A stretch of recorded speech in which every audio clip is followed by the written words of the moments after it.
नागरिकांना सरकारचे गुलाम बनवले जात आहे। मुंबई उच्च न्यायालयाने सरकारला या शब्दात सुनावले।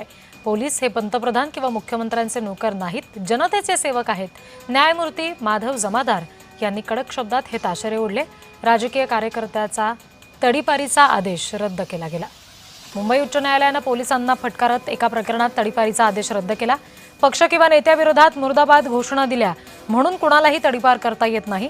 नागरिक सरकारचे गुलाम नाहीत आणि पोलीस पंतप्रधान किंवा मुख्यमंत्र्यांचे नोकर नाहीत, ते जनतेचे सेवक आहेत, अशा कडक शब्दात मुंबई उच्च न्यायालयाने पोलिसांना फटकारले।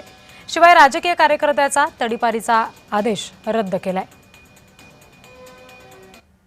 अशा न्यायाधीशांमुळे जे बिनधास्तपणे बोलतात त्यांना खरोखर सलाम, कारण त्यांच्याचमुळे ही लोकशाही थोडीफार काही टिकून राहू शकते। अशा न्यायाधीशांमुळे जे बिनधास्तपणे बोलतात त्यांना खरोखर सलाम, कारण त्यांच्याचमुळे ही लोकशाही थोडीफार काही टिकून राहू शकते।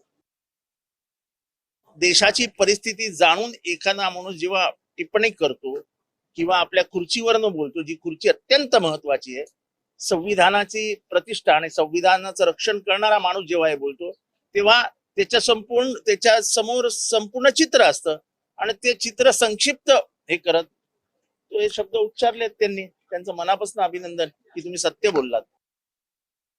अमेरिकेमध्ये सद्य परिस्थितीमध्ये ज्या पद्धतीने न्यायालय तिथं अधिक सक्रिय होत आहेत, तशाच पद्धतीची भूमिका ही देशामध्ये असली पाहिजे।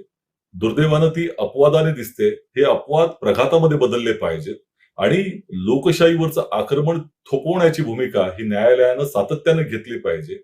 लोकशाहीचं जे वस्त्रण भारतीय जनता पक्षाच्या माध्यमातून चाललेलं आहे ते थांबवलं पाहिजे। हीच भावना लोकशाहीवादी असल्यानं आमची आहे।